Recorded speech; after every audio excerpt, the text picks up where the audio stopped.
Hi, I'm Nancy Bliss, and I would like to read you a story and show you how I use the reading comprehension strategy, Making Connections. So, the book I've chosen to read is called The Kissing Hand by Audrey Penn. Okay, it's about a little raccoon who is going to kindergarten for the first time. Okay, and there he is.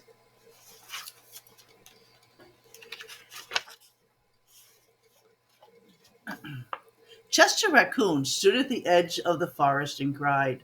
I don't want to go to school, he told his mother. I want to stay home with you. I want to play with my friends, and I want to play with my toys and read my books and swing on my swing. Please, may I stay home with you? This reminds me when I brought my son Andrew to school for the first time. He was used to being home with his mom and playing with me and going outside, swinging on the swings. And he didn't want to go to school. He didn't want to leave me. And he cried and kept saying, No, mommy, I don't want to go. I don't want to go.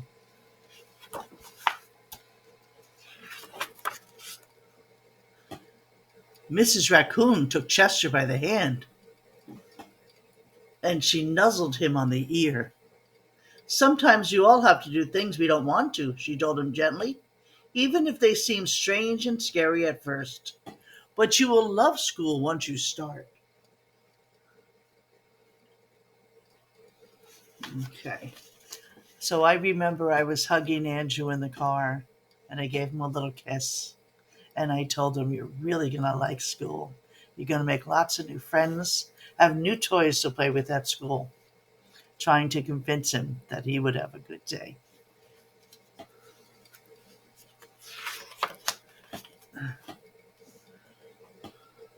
You'll make lots of new friends and play with new toys, read new books, and swing on new swings.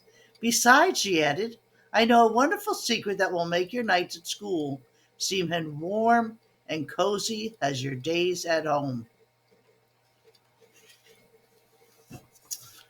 So, just like me, the raccoon was telling Chester that he would have new friends and new toys. And I wonder what her secret is, what she's going to do.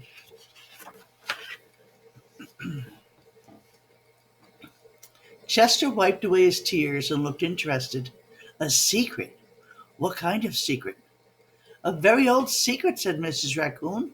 I learned it from my mother, and she learned it from hers. It is called the kissing hand. The kissing hand, asked Chester.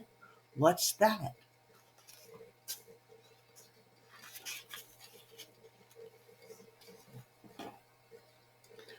I'll show you, said Mrs. Raccoon, and she took Chester's hand and spread open his tiny fingers into a fan.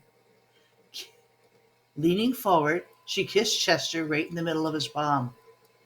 Chester felt his mother's kiss rush from his hand, up her arm, and into his heart. Even his silky black mask tingled with his special warmth. Now I remember learning that from my mother. So I took my Andrew's hand and I said, I'm going to give you a kiss right in the middle. And I kissed him right in the middle of his palm. I said, Now you hold on to that tight. And if you're missing me, you just bring that kiss to your cheek. And you remember that mommy loves you and she's home waiting for you. And I always know where you are and I'll always come back to get you.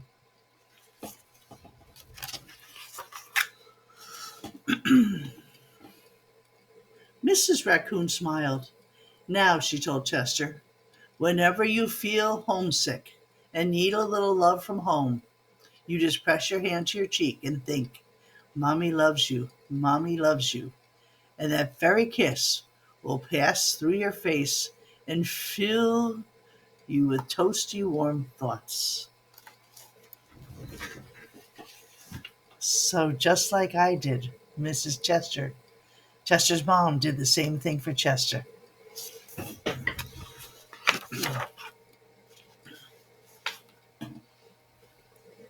She took Chester's hand and carefully wrapped his fingers around the kiss. Now, do be careful not to lose it, she teased him. But don't worry, when you open your hand and wash your food, I promise the kiss will stick. Okay. And we can see all the other animals over here getting ready to go to school. Now, I remembered my Andrew worried about that. He said, Mommy, but I have to wash my hands when I go to school before we have lunch, and my kiss will get washed away. I said, No, it won't, Andrew. It'll always be there. It sticks to your hand like magic.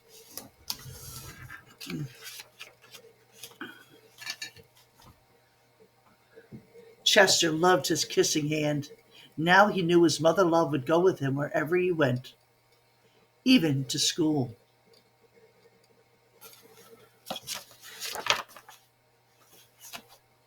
That night, Chester stood in front of his school and looked thoughtful.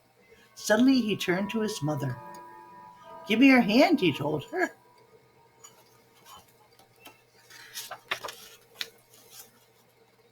Chester took his mother's hand in his own, unfolded her large, familiar fingers into a fan.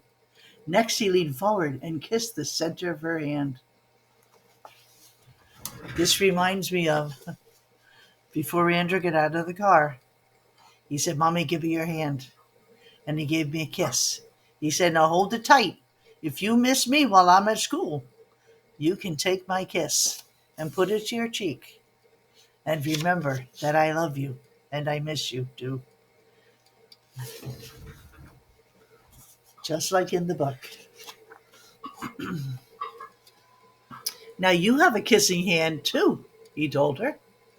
And with a gentle goodbye and I love you, Chester scurried and danced away. And there you see him going to the school with all the other animal babies. And Mrs. Chester is watching him go. Chester's mom. I remember watching. I got out of the car and I let him out, and I stood there as he walked up the sidewalk. And it was very sad. It was what we call bittersweet. Yeah, I loved seeing him go to school, that he was growing up, but I was sad because I was used to having him home with me, and I knew I would miss him just as much as he was going to miss me.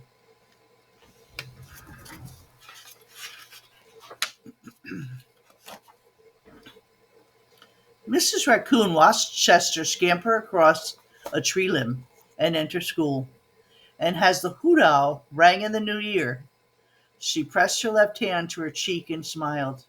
The warmth of Chester's kiss filled her heart with special words. Chester loves you, it sang. Chester loves you. And there all the animals are at school. And they're at school at night because raccoons are nocturnal. They come out at night. And the teacher's an owl, and he's a night animal too. So, this is a great book for making connections for me because Chester reminds me of my son Andrew. And what his mom did with him reminds me of what I did with Andrew, so he wouldn't miss me so much.